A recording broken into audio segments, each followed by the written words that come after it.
The creature that appeared in the United Nations building didn't walk through the door. It simply appeared, like light passing through glass. Park, Earth's chief ambassador, had seen many strange things in his career, but never anything like this. The being looked like it was made of living crystal, shifting colors from blue to purple with every movement. "I am," the creature said, its voice sounding like wind chimes. "I come on behalf of the Galactic Coalition. We need your help." Around the large conference table sat representatives from every major nation on Earth. Colonel, the military advisor, leaned forward in her chair. She had fought in 3 wars and never heard those words from anyone, let alone an alien civilization that could cross the stars. "You need our help?" asked carefully.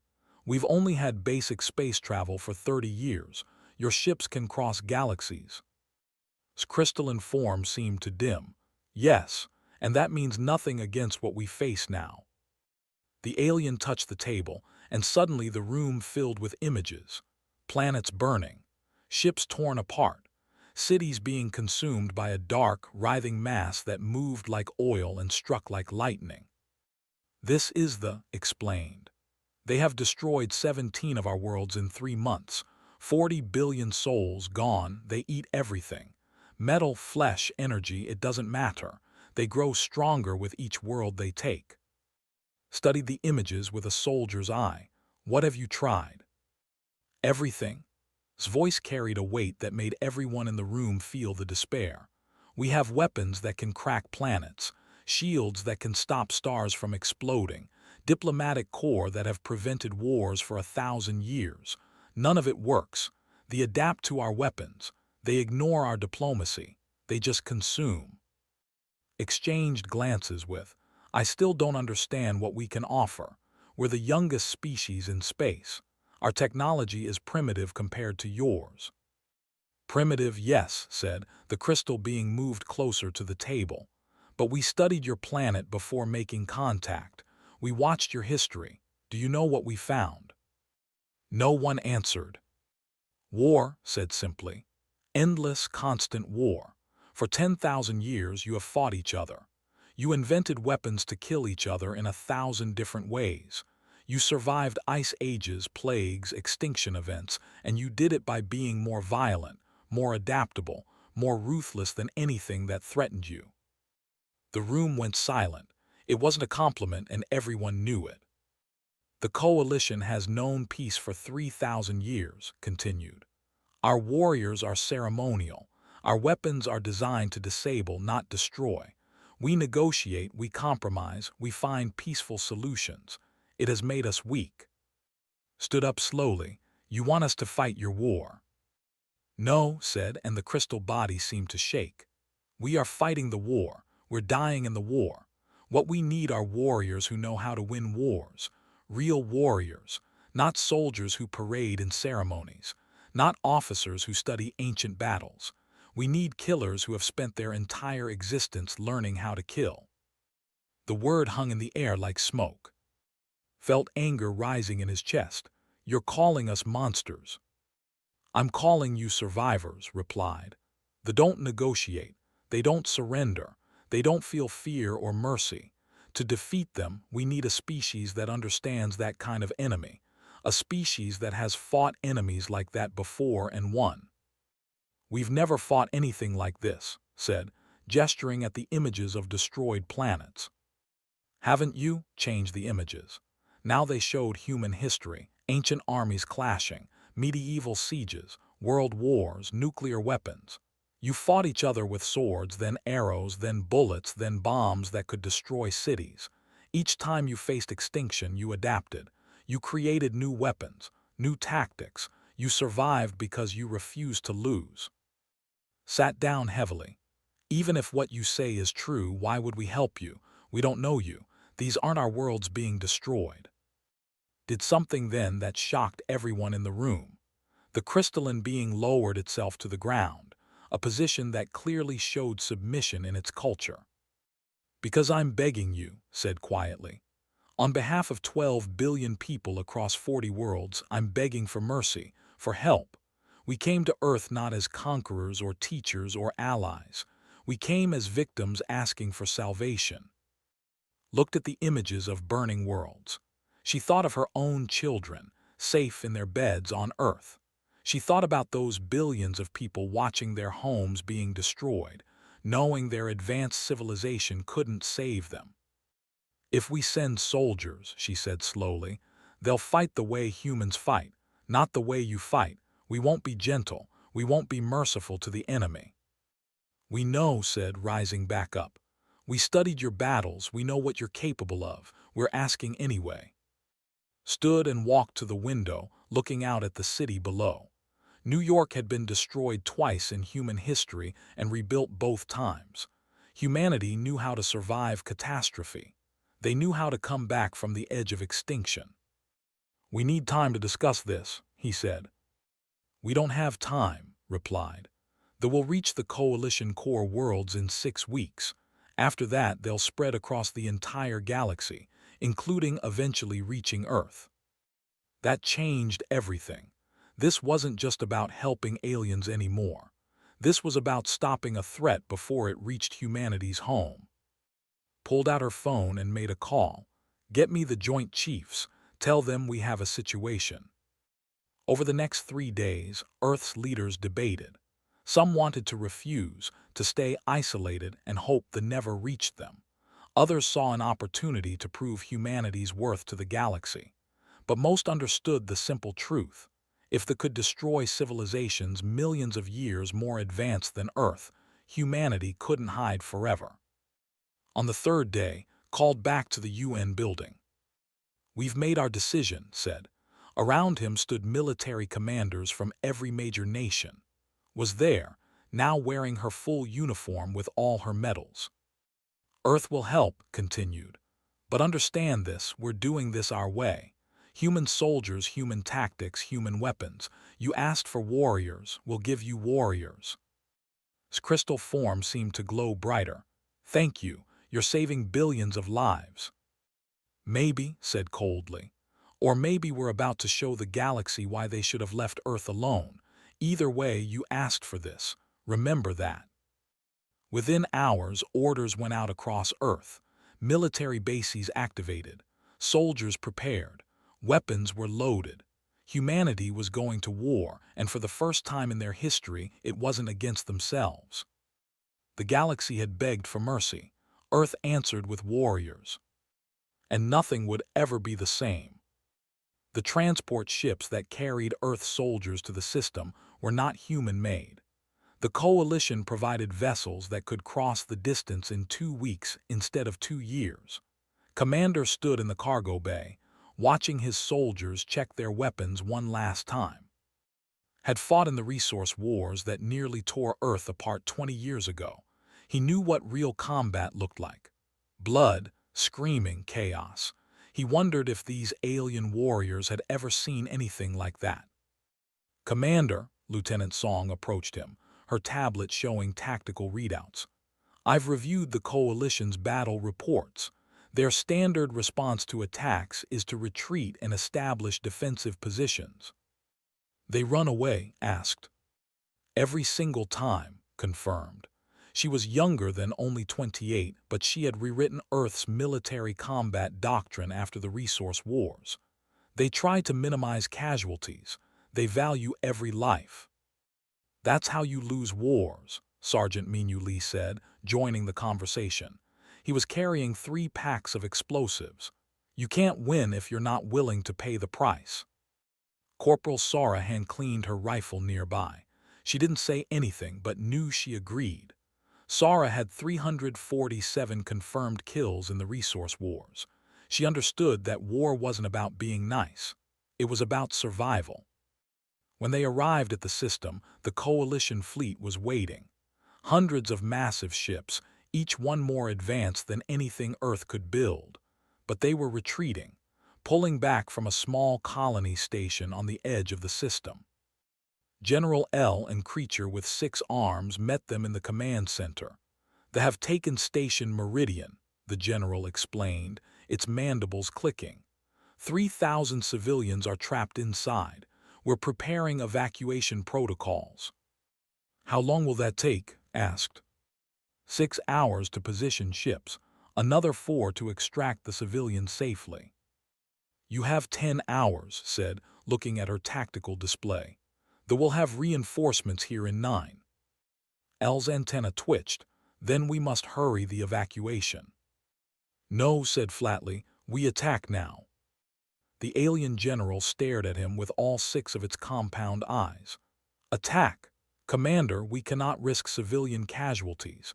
They use them as shields." "Then we go in and get them out," said. He turned to his battalion. "First and second platoons, you're with me. Third platoon, set up defensive positions around the station. Fourth platoon, prepare for enemy reinforcements." "This is madness," Elle said. "Your weapons are primitive. You have only 500 soldiers. They have thousands of warriors in that station." Looked at the alien general. "You asked for warriors, General. Let us show you what that means." Had already plotted the approach. They had transformed the station into a nest, covering it with their organic armor. They expected the coalition to either retreat or try a long siege. They didn't expect a direct assault. The human soldiers moved through space in small combat pods, too small for the sensors to detect as threats. They attached to the station's hull and burned through with cutting torches. Old technology, simple technology. It worked. Was the first one through. The inside of the station was a nightmare. The walls were covered in black organic matter that pulsed like living tissue. The air smelled like rot and metal. In the distance, he could hear clicking sounds. The communicating. "Sara, take position," ordered quietly. The sniper found a raised platform and set up her rifle. Through her scope, she could see warriors moving in the corridors below. They looked like a mix between insects and crustaceans, with armored shells and too many legs. Intelligence said they were controlled by a hive mind. Kill the command organisms and the rest would fall into chaos. She found her first target, a larger with different markings. She exhaled slowly and squeezed the trigger. The sound of the gunshot echoed through the station. The warrior's head exploded. The coalition had said energy weapons couldn't penetrate armor, but a bullet traveling at 3,000 feet per second didn't care about energy shields. Chaos erupted. The charge toward the human positions had expected this. Mean you now. The demolitions expert triggered the charges he'd placed along the corridor. The explosion didn't just kill the charging. It collapsed the entire section, cutting off their reinforcements. "Move forward," shouted. "Find those civilians." The battle turned into a running fight through the station's corridors. The humans used tactics the coalition had never seen. They set traps. They used the station's own layout against the enemy. They fought in small teams, covering each other, moving fast and hitting hard. Coordinated from the command pod, watching the battle through her soldiers' helmet cameras. She directed them through the station like pieces on a chess board. When they adapted to one tactic, she changed the approach. "Second squad, they are trying to flank you from the ventilation shafts. Mean you, can you seal those?" "Already on it, Lieutenant." Another explosion rocked the station. The ventilation system died before they could reach the human soldiers. Sara kept picking off command organisms. Each kill made them more disorganized. They were used to fighting as one mind. When that mind started losing pieces, they couldn't adapt fast enough. After 3 hours, his team reached the section where the civilians were being held. They had them in a large cargo bay, surrounded by warriors. It was exactly the kind of situation the coalition couldn't handle. Any assault would kill civilians. Studied the situation. "I need a distraction, something big. I can vent atmosphere from the adjacent sections. It'll pull their attention." "Do it." The sudden decompression alarm sent half the warriors rushing to investigate. In that moment, soldiers struck. They came from 3 directions at once, fast and precise. They shot the warriors between the civilians with perfect accuracy. Not one civilian was hit. "Everyone move," shouted to the terrified aliens huddled in the cargo bay. "We're getting you out." His soldiers formed a protective corridor, guiding the civilians toward the extraction point. They tried to stop them, but Sora's rifle spoke again and again, each shot dropping a target. When they reached the escape pods counted heads. All 3,000 civilians were safe. His own casualties, 12 wounded, none dead. Back on the Coalition command ship, General L watched the humans return with the rescued civilians. The alien general had seen the entire battle through remote sensors. The brutality, the efficiency, the complete lack of hesitation. "You destroyed half the station," L said. "We saved 3,000 lives," replied, removing his helmet. "The station can be rebuilt." "Your tactics are aggressive." "Our tactics win battles," said, joining them. "You've been fighting them for months and losing. We've been fighting them for 3 hours and won." L's antenna drooped. "Yes, you won, but at what cost?" 12 wounded soldiers and half a station," said.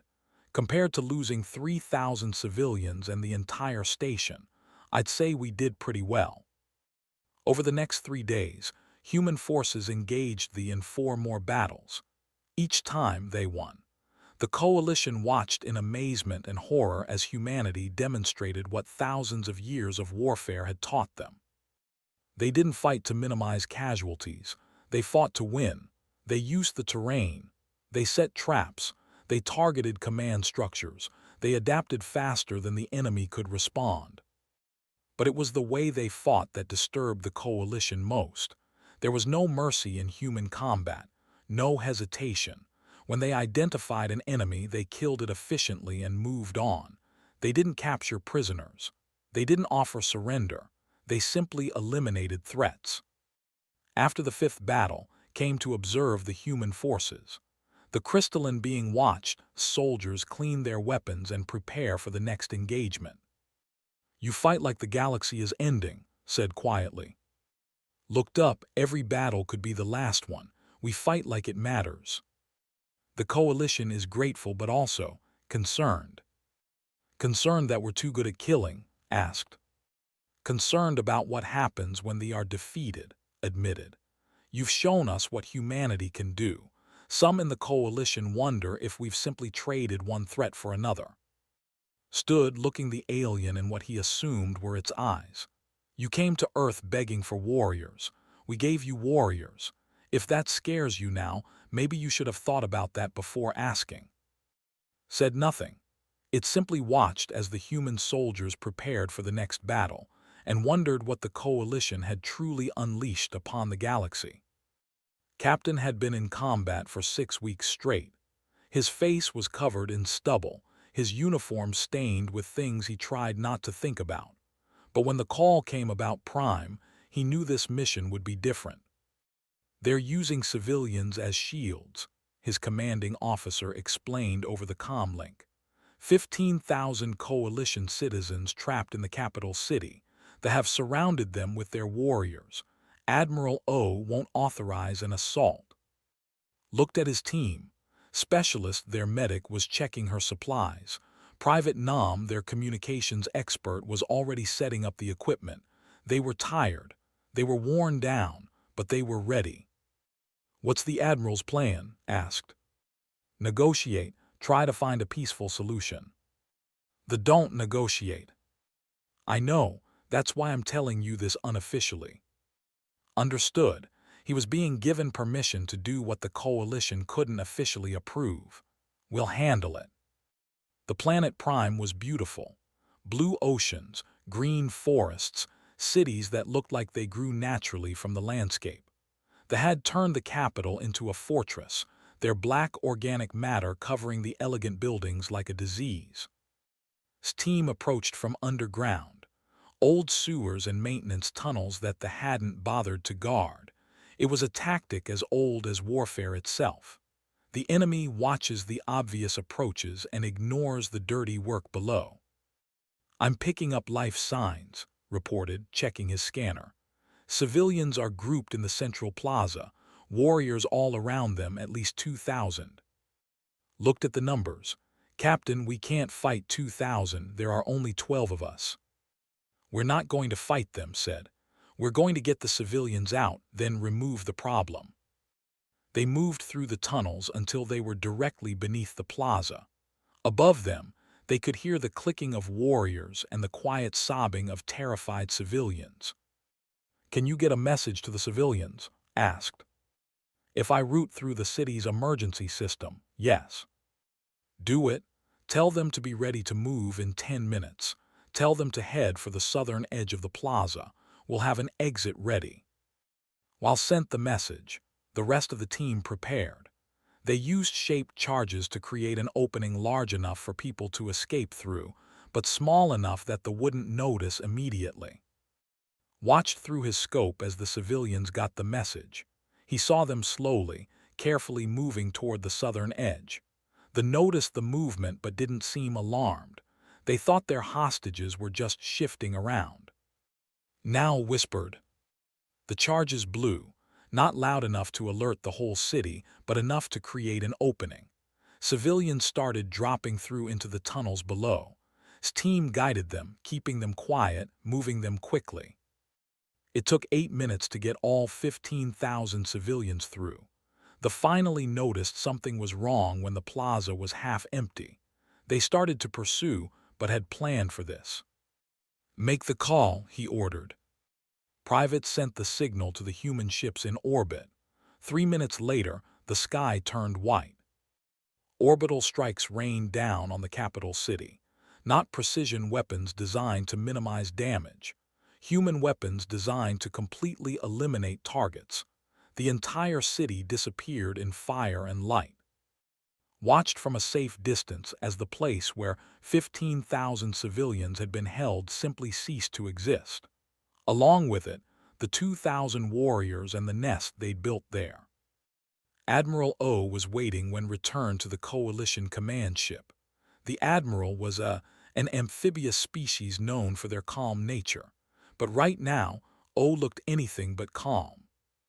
"You destroyed an entire city," the Admiral said, their voice trembling with anger. "Prime's capital stood for 3,000 years. It was a cultural treasure." "It was a nest," replied flatly, "and now it's not. You didn't even ask for authorization." "You wouldn't have given it." "Of course I wouldn't have. There are rules of engagement, protocols. You can't just destroy cities because it's convenient." Stepped closer to the Admiral. 15,000 civilians are alive because of what I did. If I'd waited for your protocols, they would have killed them all. Tell me, Admiral, which is more important, your 3,000-year-old buildings or 15,000 living people?" O had no answer for that. The incident on Prime created a divide between the Coalition and human forces. Some Coalition members were grateful that the civilians had been saved. Others were horrified by the destruction humanity was willing to cause. On Earth, Doctor was facing her own crisis. She'd been studying captured specimens for weeks, trying to understand how they worked. What she discovered changed everything. "They're not what we thought," she explained to Colonel over a secure video link. Had been promoted to liaison between Earth and the Coalition, and she needed to understand what had found. "What do you mean?" asked. "They aren't a species," said, pulling up images of her research. "They're a parasite. Millions of years ago, they infected another species. They took over their bodies, their minds, everything. The original species is still in there, trapped, watching everything the parasite makes them do." Felt her stomach turn. "You're saying the things we've been killing are victims?" "Yes and no. The parasite is fully in control. The host species can't fight back, but they're aware, they're suffering." "Can we separate them?" asked, though she already knew the answer. "No, they've been merged for too long. The only way to free the host species is to kill the parasite, and killing the parasite means..." Trailed off. "Genocide," finished. "You're talking about creating a weapon that will kill billions of parasitic organisms." "I'm talking about creating a weapon that will save trillions of victims," corrected. The species that was taken over, they were called they had families, they had culture, they had dreams. All of that was stolen from them by the parasite. Closed her eyes. How long would it take to create this weapon? 2 weeks, maybe 3. And if we use it? Every in the galaxy dies. Every wakes up, free for the first time in millions of years. Sat in silence for a long moment. I'll take this to the Coalition Council. The Coalition Council meeting was chaos. Some members wanted to study the more. Others wanted to try to find a way to save both the parasite and the host. A few even argued that the parasite had become its own species and deserved the chance to exist. Sat through hours of debate. She watched as the coalition tied itself in moral knots, trying to find a solution that would save everyone and hurt no one. Finally, she stood up. "I've heard enough," she said. "While you debate, they are killing thousands every day. While you try to find a perfect solution, real people are dying. We cannot simply commit genocide." One of the council members protested. "You already asked us to," replied coldly. "When you came to Earth begging for warriors, what did you think war meant? War means killing the enemy. It means making hard choices.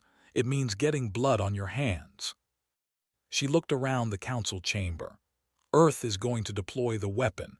You can vote against it if you want. You can condemn us. You can try to stop us. But we're not going to sit here and debate morality while people die." The vote among human command was unanimous. Every military leader agreed. Every government representative agreed. Deploy the weapon.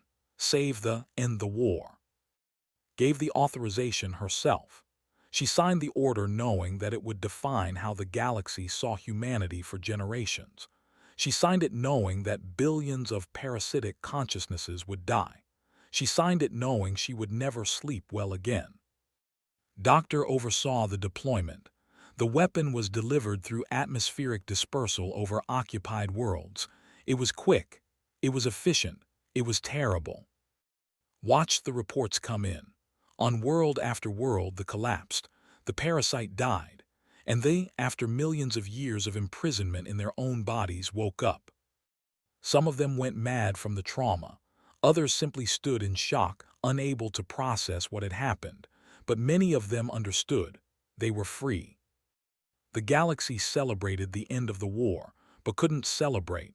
She thought about the billions of parasitic organisms that had died. They had been evil, yes. They had caused suffering, but they had still been alive, still been conscious. She had killed them all with one order. Found her in the observation deck, staring out at the stars. "We did what we had to do," he said quietly. "That doesn't make it right," replied. "No," agreed. "But it makes it necessary." The coalition asked for mercy. We gave them the only mercy that mattered. We ended the war. Nodded slowly. She understood the truth now. Humanity hadn't just brought warriors to the galaxy. They'd brought the willingness to make impossible choices, to carry burdens others couldn't bear. The galaxy would never forget that, and neither would she. The emergency session of the Galactic Coalition was called 3 days after the parasite was eliminated. Ambassador Park stood in the center of the Great Assembly Hall, surrounded by representatives from 200 worlds. Commander stood beside him, still wearing his combat armor. He hadn't been home in 3 months. The hall was silent as the chief counselor, an ancient being called N, opened the session. "We gather today to address the human question," and said, their voice echoing through the chamber. "The war is over. Humanity helped us achieve victory, but the methods they used have created grave concerns." Had expected this. He'd seen the reports, read the complaints, heard the whispers. The galaxy was afraid, not of the anymore, of Earth. A representative from stood first. The Archons were a philosophical people, known for their wisdom and peaceful nature. Humanity deployed a biological weapon that killed billions of conscious beings, the Archon said. They did this without full coalition approval. They destroyed cities. They showed no mercy to the enemy. These are not the actions of a civilized species. Murmurs of agreement rippled through the chamber. "We propose a quarantine," the Archon continued. "Earth should be restricted from galactic affairs until they can prove they understand the value of life and the importance of peaceful resolution." More voices joined in support. Listen to them all. Species that had been hiding while humans died fighting their war were now calling for Earth to be locked away.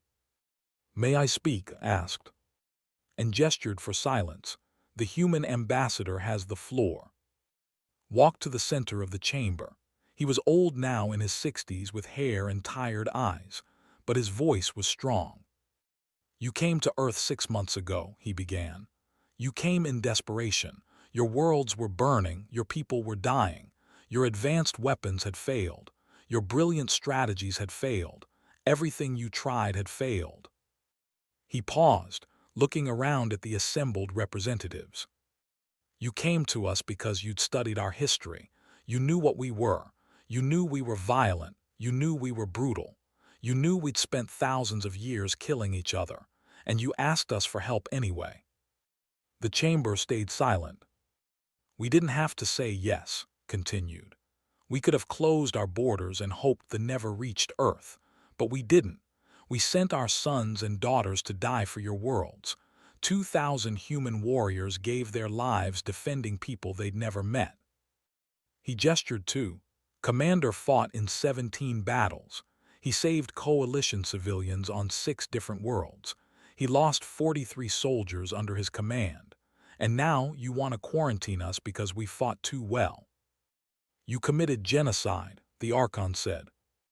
"We ended a war," spoke for the first time. His voice was harsh from months of shouting orders in combat. "The parasite had enslaved an entire species for millions of years. We freed them. If that's genocide, then I'm guilty, and I'd do it again." "There should have been other options explored," another representative said. "There were no other options," replied. "We looked. Doctor, our best scientist, spent weeks trying to find a way to separate the parasite from the host. There wasn't one. The choice was simple: let the suffer forever or end the parasite's existence. We chose to save the victims." "At the cost of billions of lives," the Archon pressed. "Yes," said flatly. "War has costs. You wanted warriors. Warriors make hard choices. We made them so you wouldn't have to." A new voice spoke up. It was the crystalline being who had first come to Earth. "I was the one who asked humanity for help," said. "I studied their history. I knew what they were capable of. I asked them anyway because we were desperate." The crystal being moved to the center of the chamber. "But I didn't fully understand what I was asking. I thought I was asking for soldiers. What I actually asked for was a species that understands survival. True survival. The kind where you do whatever is necessary to protect your people." "That's exactly what frightens us," the Archon said. "What happens when humanity decides the coalition is a threat? Will they make the same hard choices against us?" Laughed. It was a bitter sound. "You think we want to fight you? We just spent 3 months bleeding for you. We lost friends. We lost comrades. We saw things that will haunt us forever. And we did it to save you." He stepped forward, and several representatives moved back instinctively. "If you want to quarantine Earth, go ahead. Try it. But remember this. The next time something threatens the galaxy, you'll be on your own. No humans to save you. No warriors who are willing to get their hands dirty. You'll face your enemies with your peaceful protocols and your rules of engagement, and you'll lose, just like you were losing before we arrived." The chamber erupted into arguments. Some species agreed with the Archons. Others, especially those whose worlds had been saved by human forces, defended Earth and called for order. "We will vote on the quarantine proposal." But before the vote could happen, a group of entered the chamber. They were led by one who called himself Ren. The freed looked similar to humans, but with slightly longer limbs and larger eyes. They moved carefully, still adjusting to having control of their own bodies again. "We request permission to speak," Ren said. "Granted," and replied. Ren looked around the chamber. My people were prisoners for millions of years. We watched as the parasite used our bodies to kill and destroy. We felt everything but could do nothing. It was torture beyond anything you can imagine. This voice shook. Humanity freed us. Yes, they killed the parasite. Yes, it was violent, but they gave us back our lives, our minds, our future. While you debated and discussed and tried to find a perfect solution, they acted. They saved us. Others stepped forward, all speaking similar words. They begged the coalition not to punish the species that had liberated them. The vote was called. The chamber was divided. Some voted for quarantine. Others voted for full integration. In the end, a compromise was reached. Earth would join the coalition, but human military forces would operate under joint oversight. No more independent actions. No more unilateral decisions. Humanity would have to work within the coalition's framework. Accepted the terms. We came here to help, not to conquer. If oversight makes you feel safer, we'll accept it. There's one more condition, and said. Colonel will be promoted to general and given a seat on the Coalition Security Council. She will be our first human council member. Back in the human quarters, asked if they'd won or lost. Both replied. We proved humanity's worth, but we also showed them what we're capable of. They'll never fully trust us. Do we trust them? Asked. Not yet, but maybe someday. Accepted her promotion with mixed feelings. She would be the bridge between humanity and the coalition.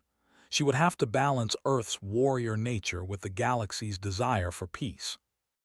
Her first act as a council member was to establish new rules of engagement for human forces.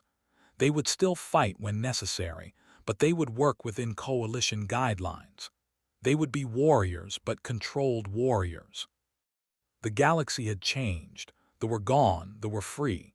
And humanity had a place among the stars, but it was an uncomfortable place filled with suspicion and fear. Came to see before the humans left for Earth. Do you regret coming to us? Asked. The crystalline being was quiet for a long time. I regret that it was necessary, but no, I don't regret it. You saved us. You did what we couldn't do. You made the choices we couldn't make. And now you're afraid of us. Yes, admitted, but fear and respect are often the same thing. The galaxy fears what you can do, but they also respect that you were willing to do it for strangers. Nodded. We didn't come here to be loved. We came here to help. You did more than help, said. You taught us something we'd forgotten. Sometimes survival requires more than diplomacy and technology. Sometimes it requires the willingness to fight, to sacrifice, to make impossible choices. That's a hard lesson. All important lessons are hard. As the human ships prepared to return to Earth, stood in the observation deck with his surviving soldiers. They'd left Earth as warriors. They were returning as something else. Heroes to some, monsters to others, probably both. Was it worth it? Asked quietly. Thought about the battles, the deaths, the choices they'd made. We saved billions of lives. We ended a war. We proved that humanity deserves a place in the galaxy. At what cost? Everything important costs something, replied. The question is whether what you gain is worth what you pay. He looked out at the stars, thinking about home. Earth was out there somewhere, waiting for them. A small planet that had just changed the entire galaxy. The coalition had begged for mercy. Earth had answered with warriors. And in doing so, humanity had learned the hardest lesson of all. Being strong enough to help others means being strong enough to be feared. The galaxy would never forget what humanity had done. For better or worse, Earth's place among the stars was secured. 5 years had passed since the end of the war. Commander, now retired from active military service, stood in front of his new academy on Earth. The sign above the door read, Human Combat Institute in both Earth languages and Coalition Standard. His first class was waiting inside, 30 students, 20 of them were aliens. Among them were 5 warriors. They had traveled across the galaxy to learn from the species that had freed them. Their leader, a young named Cal, approached nervously. "Commander," Cal said, "we want to learn how humans fight, how you think. We want to understand the warriors who saved us." "Studied them. Why, your people are free now. You don't need to fight anymore." "That's exactly why we need to learn," Cal replied.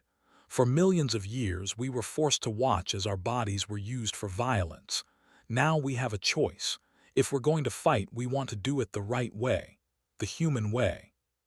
Smiled slightly. "The human way isn't pretty. It's not noble. It's about survival." "That's what we need to learn," Cal said. Inside the academy began his first lesson. He stood before the mixed group of humans and aliens, all of them young, all of them eager. "The Coalition taught you that war is about minimizing casualties," began. "They taught you to retreat, to preserve lives, to avoid damage. They're wrong." The alien students looked shocked. The human students nodded. "War isn't about being gentle," continued. "War is about winning. Because if you lose, everything else is meaningless. Your enemy won't care that you fought honorably. They won't care that you tried to minimize casualties. They'll just kill you and take everything you were trying to protect." He brought up images from the war. "Humans won this war because we understood one thing. The goal of war is to make the enemy stop fighting. However you have to do that, whatever it costs." A young student raised their fin. "But Commander, doesn't that make us just like the enemy, if we're willing to do anything to win?" "Good question," said. "The difference is why you fight and when you stop. Humans fight to protect. When the threat is gone, we stop. The fought to consume, they would never have stopped." Over the following months, students from across the Coalition came to Earth to study at its academy. They learned tactics that the galaxy had forgotten: how to use terrain, how to set traps, how to think like a predator. But taught them something else too. He taught them about the cost. "Every choice in war has a price," he told his students. "You can save 1,000 people by destroying a city. You can end a war by killing millions. These are real choices warriors have to make, and you have to live with them afterward." He showed them his hands. They looked normal, but the students knew what they had done. "I killed thousands of," said. "I destroyed cities. I gave orders that resulted in deaths. I carry that weight every single day. That's what being a warrior means. It's not just about being strong or brave. It's about being willing to bear the burden of hard choices." Across the galaxy, on the Coalition Research Station 7, Doctor continued her work with the. She had spent 5 years studying them, helping them rebuild their civilization, trying to understand what millions of years of imprisonment had done to their species. They struggled. Some adapted well to freedom. Others couldn't handle the weight of memories. They remembered every terrible thing the parasite had made their bodies do. Worked with therapists to develop treatments. She helped create support systems. She dedicated her life to healing the species she had helped save. But she never forgot what she had done. The weapons she had created had killed billions of parasitic organisms. They had been evil, yes, but they had still been alive. One day, a young scientist named Lyra came to her lab. "Dr. Lyra said, I want to thank you." "For what?" asked. "For making the hard choice. I've read the records. I know the Coalition wanted to study the parasite more. They wanted to find a way to save everyone, but you didn't wait. You saved us." Felt tears forming. "I killed billions of living beings." "You freed billions of prisoners," Lyra corrected gently. "My mother was one of them. She was trapped for 300 years. She remembers every moment. The torture of watching her body move without her control. If you had waited, if you had tried to find a perfect solution, she would still be trapped." Lyra placed a hand on shoulder. "You carry guilt for what you did. I understand, but please also carry pride. You saved us. That matters." On the Coalition Security Council, General had spent 5 years walking a difficult path. She represented both Earth and the greater galaxy. Some days those interests aligned, other days they clashed. She had pushed through new military doctrines that combined human tactics with coalition technology. She had prevented 3 potential conflicts through careful diplomacy. She had become known as the bridge between humanity's warrior culture and the galaxy's peaceful ideals. But it was exhausting. Every decision was scrutinized. Every action was questioned. Half the galaxy still didn't trust humanity. The other half expected humans to solve every problem with violence. Ambassador, now retired, came to visit her on the council station. "You look tired," he said. "I am tired," admitted.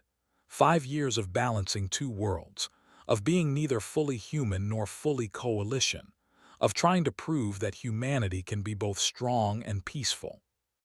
"Can we?" asked. "I don't know yet," replied honestly, "but I'm trying." Smiled, that's all anyone can ask. They sat together, looking out at the stars. "Do you think it was worth it?" asked. "The war, the deaths, everything we did." "They are gone, they are free. Humanity has a place in the galaxy. Yes, I think it was worth it. Even though half the galaxy fears us." "Fear and respect are closer than you think," said.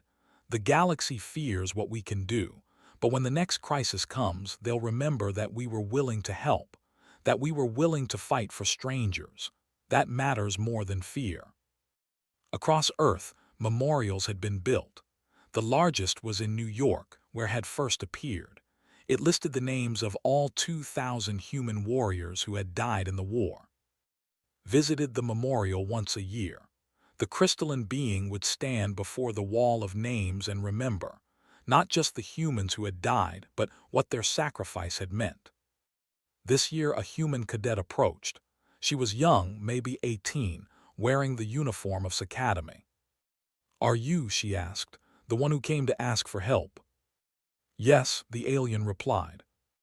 "Do you regret it, coming to Earth?" Had been asked this question many times over the 5 years. The answer was always complicated. "I regret that it was necessary," said carefully. "I regret that we needed warriors instead of diplomats. I regret that we couldn't solve our problems peacefully." The cadet nodded. "But do you regret asking humans specifically?" Looked at the memorial wall. 2,000 names. 2,000 humans who had traveled to alien worlds and died defending people they'd never met. "No," said finally. "Humanity taught the galaxy something important, something we had forgotten over thousands of years of peace." "What's that?" "That sometimes the only way to protect what matters is to be willing to fight for it, to sacrifice for it, to make impossible choices and live with the consequences." The cadet was quiet for a moment. "My brother's name is on this wall. He died on station in the first battle." "I'm sorry," said. "Don't be," the cadet replied. "He knew what he was doing. He died saving people. That's what warriors do." She saluted the memorial and walked away. Stayed, watching as other visitors came and went. Humans honoring their dead, paying respects to their saviors. Coalition members trying to understand the species that had changed their galaxy. The sun was setting when finally left. The memorial would stand for generations, a reminder of the day the galaxy begged for mercy and Earth answered with warriors. Years later, history books would debate whether humanity's actions in the war were right or wrong. Some would call them heroes. Others would call them necessary evils.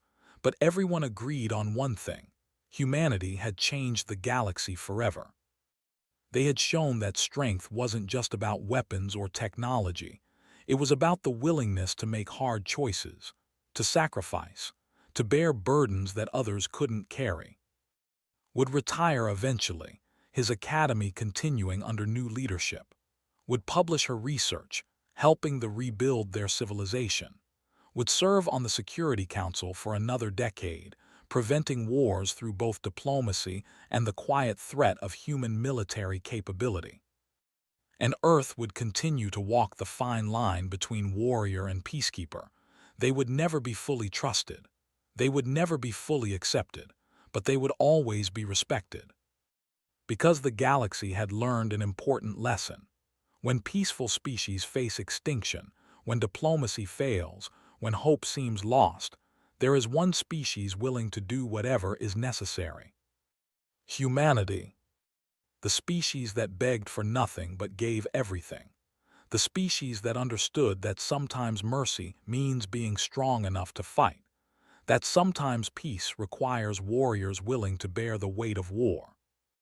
Lieutenant Song, now a professor of military strategy, wrote the final words in her book on the war. They begged for mercy. Earth answered with warriors. We saved the galaxy. We changed the galaxy. We showed them what survival really means. And we did it knowing that some would hate us for it. That's what warriors do. We carry the burden so others don't have to. The book became required reading in military academies across the coalition, because the galaxy had learned that sometimes the truest mercy isn't gentleness. Sometimes it's the strength to do what must be done, whatever the cost.